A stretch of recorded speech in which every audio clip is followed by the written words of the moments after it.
नमस्कार सभी साथियों को स्वागत करता हूं सभी का इस यूट्यूब चैनल पर जिसका नाम है स्टडी विद पीएल लोधा। साथियों, आज शिक्षण विधियों का पेपर नंबर 2 लेकर आया हूं थर्ड ग्रेड शिक्षक भर्ती 2022 के लिए, जो कि ये पेपर है 30 प्रश्न देखने को मिलेंगे। जो रीट शिक्षक भर्ती 2022 जो जुलाई में प्रस्तावित है आयोजन जिसका, उसके लिए भी ये 30 प्रश्न बेहद ही महत्वपूर्ण हैं।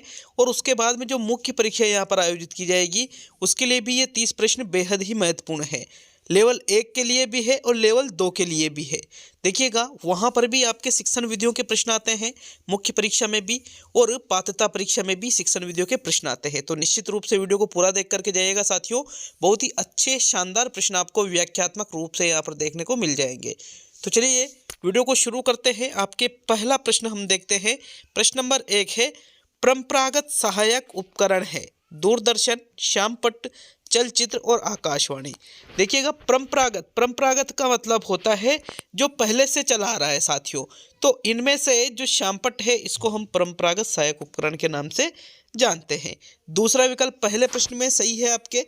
देखो, एमपी टेट के लिए, सी टेट के लिए, यूपी टेट के लिए, सुपर टेट के लिए, सेकंड ग्रेड भर्ती के लिए, फर्स्ट ग्रेड भर्ती के लिए, इनके लिए भी बेहद ही महत्वपूर्ण वीडियो है। तो वीडियो को अधिक से अधिक शेयर जरूर करिएगा। दूसरा प्रश्न देखेंगे साथियों। प्रश्न नंबर 2 है, अति लघुत्तरात्मक प्रश्नों के उत्तर की सीमा होती है पूरे पृष्ठ पर 2 वाक्यों में, 5 वाक्यों में, 1 वाक्य में।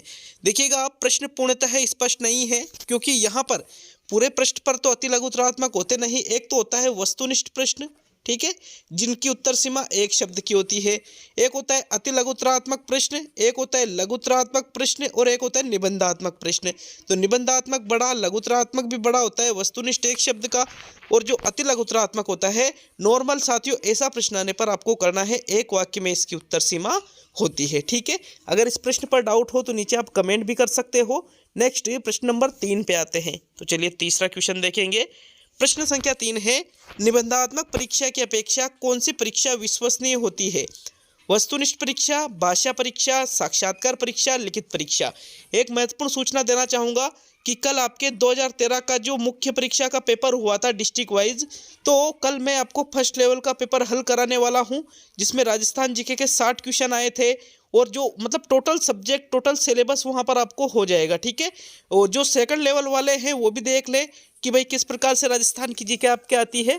तो आप निश्चित रूप से कल उस पेपर को जरूर हल करिएगा, ठीक है। नेक्स्ट प्रश्न नंबर 3 क्या कह रहा है कि निबंधात्मक परीक्षा की अपेक्षा कौन सी परीक्षा विश्वसनीय होती है? वस्तुनिष्ठ परीक्षा, भाषा परीक्षा, साक्षात्कार परीक्षा और लिखित परीक्षा। तो भैया देखो, निबंधात्मक परीक्षा की अपेक्षा वस्तुनिष्ठ परीक्षा को अधिक विश्वसनीय माना जाता है। क्यों? क्योंकि वस्तुनिष्ठ परीक्षा में एक निश्चित उत्तर होता है और इसके निश्चित अंक भी प्रदान किए जाते हैं, जबकि जो निबंधात्मक परीक्षा होती है इसमें जो चेक करने वाला जो एग्जामिनर होता है साथियों, मतलब जो जांच करता होता है, वो उसी के अनुसार, उसके विवेक के अनुसार उसमें नंबर देता है, ठीक है। इसलिए वस्तुनिष्ठ परीक्षा को अधिक विश्वसनीय माना जाएगा। नेक्स्ट प्रश्न नंबर 4 देखेंगे। तो चौथा प्रश्न है, उदाहरण प्रस्तुत करके नियमों की ओर किस विधि में जाया जाता है? सूत्र विधि में, निगमन विधि में, व्याख्या विधि में और आगमन विधि में। तो पहले उदाहरण प्रस्तुत किए जाते हैं और उसके बाद नियम निकलवाए जाते हैं। ऐसा जिस विधि में होता है साथियों उसको हम आगमन विधि कहते हैं। किस विधि के नाम से जानते हैं? आगमन विधि के नाम से। तो चौथा प्रश्न आपका बिल्कुल सही आंसर है प्रश्न नंबर 4 में। नेक्स्ट आगे बढ़ते हैं प्रश्न नंबर 5 की ओर। तो चलिए 5वां प्रश्न साथियों, 5वां प्रश्न है, आगमन विधि का सूत्र है नियम से उदाहरण की ओर, अज्ञात से ज्ञात की ओर, उदाहरण से नियम की ओर और विश्लेषण से संश्लेषण की ओर। देखिएगा, अभी हमने पढ़ा था कि भाई उदाहरण से नियम की ओर कौन सी विधि में बढ़ते हैं, तो आगमन में, और फिर वापस प्रश्न पूछ लिया आगमन विधि का सूत्र है, तो बिल्कुल उदाहरण से नियम की ओर इसमें बढ़ा जाता है, और ये इसका शिक्षण सूत्र है साथियों। इसका शिक्षण सूत्र ज्ञात से अज्ञात की ओर भी होता है, लेकिन यह उल्टा दे रखा है, ठीक है। तो थर्ड विकल्प आपके 5वें प्रश्न में सही है। नेक्स्ट बढ़ेंगे प्रश्न नंबर 6 पर। तो आपके 6ठा प्रश्न देखिएगा, मूल्यांकन की प्रमापीकृत विधि है, संचय अभिलेख है, प्रश्नावली है, बुद्धि परीक्षण है और आत्मकथा है। देखो, एक होता है प्रमापीकृत परीक्षण और एक होता है अप्रमापीकृत परीक्षण। तो जो प्रमापीकृत परीक्षण होता है साथियों, प्रमापीकृत परीक्षण में मतलब ये ज़्यादा विश्वसनीय होता है, इसकी वैधता अच्छी होती है। इसका यूँ मान लीजिए वैधता हो, विश्वसनीयता हो, व्यापकता हो, सारी चीज़ें यहाँ पर प्रमापीकृत परीक्षण में हो जाती है। तो देखो जो प्रश्नावली है, आत्मकथा है, संचय अभिलेख है, ये तीनों यहाँ पर अप्रमापीकृत परीक्षण के अंतर्गत आते हैं। किसके अंतर्गत? अप्रमापीकृत परीक्षण के अंतर्गत। लेकिन जो बुद्धि परीक्षण है ये प्रमापीकृत परीक्षण के अंतर्गत आ जाता है। तो इसलिए बुद्धि परीक्षण जो है ये प्रमापीकृत विधि के अंतर्गत आएगा और यही आपका सही आंसर होगा। नेक्स्ट आगे बढ़ेंगे प्रश्न नंबर 7 पर। क्यों प्रश्न नंबर 7 क्या पूछ रहा है? नैदानिक परख में मालूम किया जाता है छात्रों के कठिनाई के क्षेत्र में उनके द्वारा की जाने वाली विशेष प्रकार की त्रुटियां। दूसरा विकल्प है छात्रों में पृष्ठभूमि में अभाव, छात्रों की रुचि और छात्रों की कठिनाई। तो देखो नैदानिक परख पत्र, नैदानिक मतलब एक तरह से निदान हो सकता है साथियों। तो नैदानिक परख पत्र में क्या ज्ञात किया जाता है? दिए गए विकल्पों के अनुसार दूसरा तीसरा विकल्प तो पूर्णतः गलत है, पहला विकल्प यहाँ पर बिल्कुल सटीक आंसर होगा, क्योंकि इसमें सिर्फ छात्रों की कठिनाई दे रखा है और यहाँ पर देखा गया है छात्रों के कठिनाई के क्षेत्र में उनके द्वारा की जाने वाली विशेष त्रुटियां, ये ज़्यादा बेटर आंसर है चौथे विकल्प से, इसलिए यही इसका सही आंसर है। निदान मतलब होता है छात्रों की त्रुटियों को ज्ञात करना। ठीक है, आगे बढ़ेंगे प्रश्न नंबर 8 पर। तो चलिए 8वां प्रश्न, रिक्त स्थान की पूर्ति से संबंधित प्रश्नों द्वारा छात्रों की किन योग्यताओं का मूल्यांकन किया जाता है? प्रत्यस्मरण योग्यता, प्रत्यभिज्ञान योग्यता, भावात्मक योग्यता और सृजनात्मक योग्यता। तो देखो रिक्त स्थान की पूर्ति से संबंधित बात की जा रही है। जैसे हमारे राज्य की राजधानी यहाँ पर रिक्त स्थान है, तो यहाँ पर हम बच्चों से ऐसा प्रश्न करते हैं, अब बीच में रिक्त स्थान यहाँ दे दिया, बच्चों से भरवाया कि क्या है, तो बच्चे कहेंगे कि जयपुर है। तो यहाँ पर जो बच्चे रिक्त स्थान की पूर्ति अपने माइंड से कर रहे हैं साथियों, ये होता है रिक्त स्थान से संबंधित प्रश्न, और इनसे प्रत्यस्मरण योग्यता का मूल्यांकन किया जाता है कि भाई उनको चीज़ें याद है या नहीं है, प्रत्यस्मरण। ठीक है, विकल्प 1 आपके 8वें क्वेश्चन में सही है। नेक्स्ट प्रश्न नंबर 9 पे आएंगे। तो 9वां प्रश्न, मूल्यांकन की प्रकृति है गुणात्मक है, परिमाणात्मक है, दोनों है और इनमें से कोई भी नहीं। तो मूल्यांकन की प्रकृति की बात करें साथियों, मूल्यांकन की प्रकृति गुणात्मक मुख्य रूप से होती है, लेकिन परिमाणात्मक भी होती है साथ साथ में। ठीक है, क्योंकि परिमाणात्मक प्रकृति मुख्यतः मापन की होती है, लेकिन मापन किसका अंग है? मूल्यांकन का ही एक अंग है। इसलिए साथियों यहाँ पर दोनों वाला विकल्प आपका सही आंसर होगा। प्रश्न संख्या 9 में तीसरा विकल्प आपके सही है। ये बहुत ही ज़्यादा महत्वपूर्ण प्रश्न है साथियों, एग्जाम की दृष्टि से बहुत ही ज़्यादा महत्वपूर्ण प्रश्न है। तो चलिए आगे बढ़ेंगे प्रश्न नंबर 10 पर। 10वां प्रश्न, उपलब्धि परीक्षण व नैदानिक परीक्षण में अंतर होता है उद्देश्य का, प्रकृति का, कठिनाई स्तर का और इनमें से कोई नहीं। वेरी इंपॉर्टेंट क्वेश्चन है, देखिएगा। जो उपलब्धि परीक्षण है जिसमें यह चेक किया जाता है कि छात्र ने कक्ष विशेष में कितना ज्ञान अर्जित किया है। नैदानिक परीक्षण जिसमें यह ज्ञात किया जाता है कि छात्र ने विशेष क्षेत्र में क्या त्रुटियां छात्र के रही है। तो साथियों इन दोनों के उद्देश्यों में अंतर होता है, अतः उपलब्धि परीक्षण व नैदानिक परीक्षण में उद्देश्य का अंतर माना जाएगा। विकल्प 1 आपका 10वें क्वेश्चन में सही है। नेक्स्ट आगे बढ़ेंगे प्रश्न संख्या 11 पर। तो चलिए 11वां प्रश्न देख लेते हैं। निदानात्मक परीक्षण बाद मंद बुद्धि छात्रों हेतु आवश्यक है, सामान्य शिक्षण व्यवस्था आवश्यक है, प्रश्न व शिक्षण व्यवस्था आवश्यक है, अनुदेशनात्मक शिक्षण व्यवस्था आवश्यक है और उपचारात्मक शिक्षण व्यवस्था आवश्यक है। तो देखो यहाँ पर प्रश्न संख्या 11 का आपको सही उत्तर देना है, बताइएगा। और अच्छा वीडियो अच्छा लगे तो नीचे हमें कमेंट में जरूर बता करके जाइएगा साथियों कि वीडियो कैसा लगा, प्रश्न कैसे लगे, समझाने का तरीका कैसा लगा और कितने प्रश्न आपने सही किए हैं। फिर भी अगर बाय चांस किसी प्रश्न में आपको डाउट हो तो नीचे उस प्रश्न की संख्या लिख सकते हैं और डाउट वाली चीज़ आप निश्चित रूप से नीचे कमेंट में लिख सकते हो। तो देखो जो निदानात्मक परीक्षण मतलब छात्रों की कठिनाई स्तर को जांच लिया, इसके बाद में हम क्या करेंगे, उपचारात्मक शिक्षण व्यवस्था करेंगे ताकि जो कठिनाइयां जो कमियां छात्रों के अंतर्गत है साथियों उनको दूर किया जा सके। विकल्प आपका 4 सही है प्रश्न 11 में। नेक्स्ट प्रश्न नंबर 12 पे आएंगे। तो 12वां प्रश्न है, योजना विधि का सिद्धांत नहीं है, क्रियाशीलता का सिद्धांत, मनोरंजन का सिद्धांत, उपयोगिता का सिद्धांत और प्रयोजन का सिद्धांत। देखो योजना विधि के सिद्धांत में यहाँ पर क्रियाशीलता का सिद्धांत भी आता है, क्रियाशीलता मतलब जिसमें कार्य करके सीखा जाता है। उपयोगिता का सिद्धांत भी आता है कि कोई भी योजना बना रहे तो उसकी कुछ उपयोगिता भी होती है।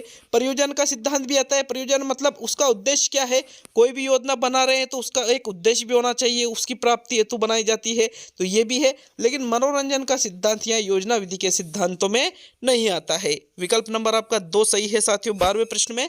नेक्स्ट प्रश्न नंबर 13 को देखेंगे। तो 13वां प्रश्न देखिएगा, प्रश्न संख्या 13 आपसे कह रहा है शिक्षक प्रधान शिक्षण विधि है परियोजना विधि, व्याख्या विधि, प्रयोगशाला विधि और पर्यवेक्षित अध्ययन विधि। देखो, एक होती है शिक्षक प्रधान शिक्षण विधि और एक होती है छात्र प्रधान शिक्षण विधि। तो शिक्षक प्रधान शिक्षण विधि में शिक्षक ही सक्रिय रहता है, जबकि छात्र प्रधान शिक्षण विधि में छात्र सक्रिय रहता है।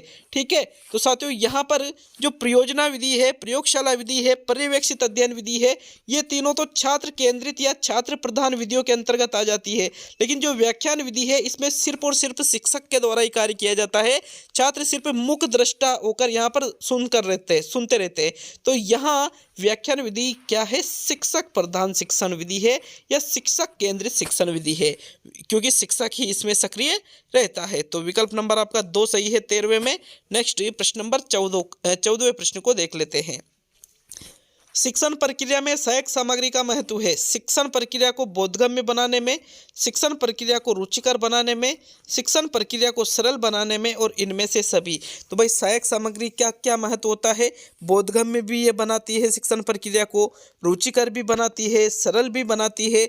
मतलब उपरोक्त सभी वाला जो विकल्प है 14वें क्वेश्चन में, ये आपका आंसर होगा। नेक्स्ट देखते हैं प्रश्न नंबर 15 को। 15वां प्रश्न, प्रक्षेपी साधन है, प्रक्षेपी यहाँ पर इस प्रकार से लिखा जाता है, टाइपिंग मिस्टेक है। मानचित्र, जादुई लालटेन, श्यामपट्ट और श्वेतपट्ट। तो भाई प्रक्षेपी साधन का मतलब होता है वह साधन जो कि जो चित्र वगैरह होते हैं इनको किसी दीवार या पर्दे पर, जिसके सहारे हम बच्चों को पढ़ाने के लिए उन चित्रों को पर्दे पर या दीवार पर बताते हैं, तो वो होता है प्रक्षेपी साधन। साथियों यहाँ पर श्यामपट्ट में ऐसा नहीं होता है, न ही मानचित्र में ऐसा होता है, न ही श्वेतपट्ट में होता है। देखो, छोटे चित्र है उनको किसी मशीन के माध्यम से दीवार या पर्दे पर बताने का कार्य कौन करता है? प्रक्षेपी साधन। लेकिन जो जादुई लालटेन है ये प्रक्षेपी साधन में आ जाती है, ये जो चित्र है उनको दीवार या पर्दे पर बताती है। दूसरा विकल्प आपका 15वें प्रश्न में सही है। इसे आपने देखा होगा थिएटर वगैरह में कि एक फोक्स चलता है जो पर्दे पर गिरता है, पर्दे पर हमें चित्र दिखते हैं, तो वो प्रक्षेपी साधन होता है इस प्रकार का। नेक्स्ट 16वां क्वेश्चन देखेंगे आपके प्रश्न नंबर 16। शिक्षा का मुख्य उद्देश्य है अध्यापक का निर्माण करना, उपाधि प्रदान करना, व्यक्तित्व का सर्वांगीण विकास करना और इनमें से सभी। तो देखो, शिक्षा का मुख्य उद्देश्य क्या होता है? अध्यापक निर्माण या उपाधि प्रदान करना नहीं होता है साथियों, बल्कि व्यक्ति का सर्वांगीण विकास करना शिक्षा का मुख्य उद्देश्य माना जाता है। तो दूसरा विकल्प आपके प्रश्न 16 में सही है। नेक्स्ट प्रश्न नंबर 17 पे आएंगे आपके 17वां प्रश्न।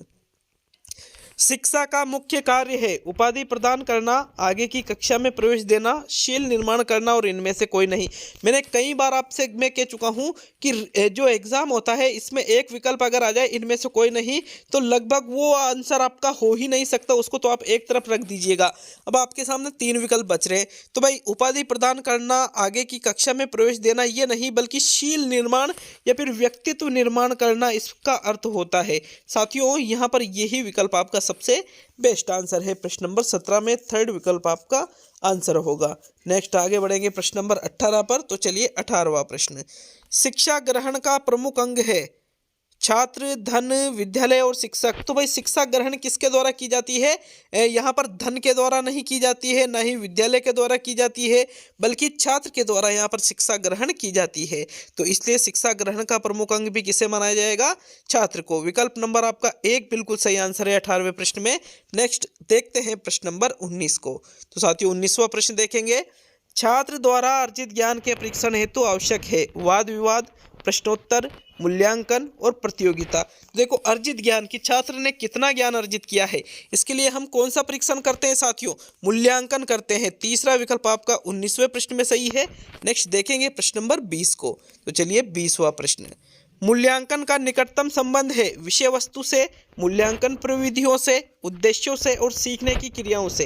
देखो, मूल्यांकन जब हम बच्चों का करते हैं तो मूल्यांकन क्यों किया जाता है? उद्देश्यों की प्राप्ति हेतु। उसमें यह देखा जाता है कि जो हमने उद्देश्य निर्धारित किए गए थे उनकी प्राप्ति किस स्तर तक हुई है, इसके लिए हम करते हैं मूल्यांकन। इसलिए मूल्यांकन का निकटतम संबंध किससे माना जाता है? उद्देश्यों से माना जाता है। साथियों वेरी इंपॉर्टेंट फैक्ट था ये। मैंने देखो एक एक प्रश्न में आपको कई सारी चीजें भी बता रहा हूं, तो इन चीजों को भी ध्यान से सुना करो आप, ठीक है। तीसरा विकल्प आपके 20वें प्रश्न में सही है। नेक्स्ट देखेंगे प्रश्न नंबर 21 को। तो चलिए 21वां प्रश्न, सर्वाधिक प्रभावशाली शिक्षण सामग्री है अप्रक्षेपित, प्रत्यक्ष अनुभव, अप्रत्यक्ष अनुभव होना चाहिए या अप्रत्यक्ष अनुभव और इनमें से कोई नहीं। तो भाई इनमें से कोई नहीं तो कभी भी नहीं होगा, मैंने आपको बता रखा है।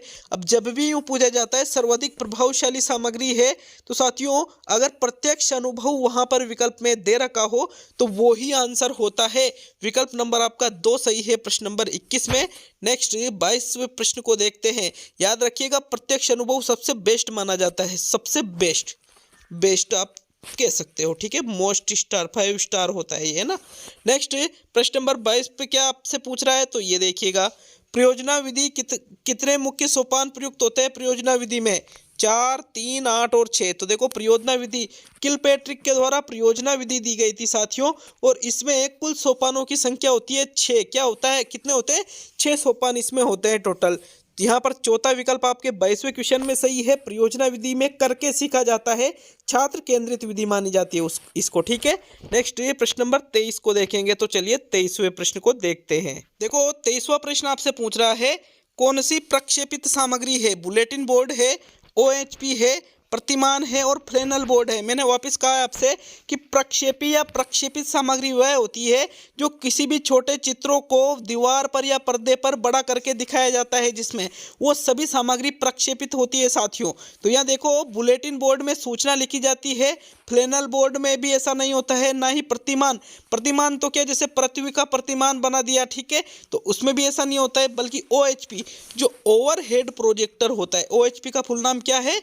Overhead projector. क्या होता है? Overhead projector. साथियों इस प्रकार समस्त प्रोजेक्टर प्रक्षेपित सामग्री में आ जाते हैं। तो OHP यहाँ पर एक प्रक्षेपित सामग्री है। विकल्प नंबर आपका 2 सही है प्रश्न नंबर 23 में। इसको हिंदी में सिरो प्रक्षेपी यंत्र कहते हैं। क्या कहते हैं? सिरो प्रक्षेपी यंत्र हिंदी में इसको कहा जाता है। ये भी आपको अच्छी तरह से याद रखना है। चलिए अब हम आगे बढ़ेंगे प्रश्न नंबर 24 पर। तो 24वां प्रश्न, त्रुटियों का पता लगाना किस उद्देश्य के अंतर्गत आता है? ज्ञानोपयोग, कौशलात्मक, ज्ञानात्मक और अवबोधात्मक।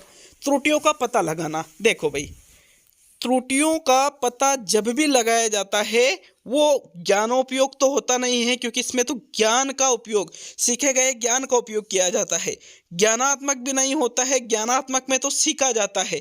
कौशलात्मक में भी नहीं होता है साथियों, बल्कि जो अवबोधात्मक है इसमें त्रुटियों का पता लगाना, त्रुटियों में यहाँ पर त्रुटियों का पता लगाना, वर्गीकरण करना, तुलना करना, अंतर करना, ये चीज़ें किस में आती है? अवबोधात्मक में। इसलिए चौथा विकल्प आपके 24वें प्रश्न में सही रहेगा।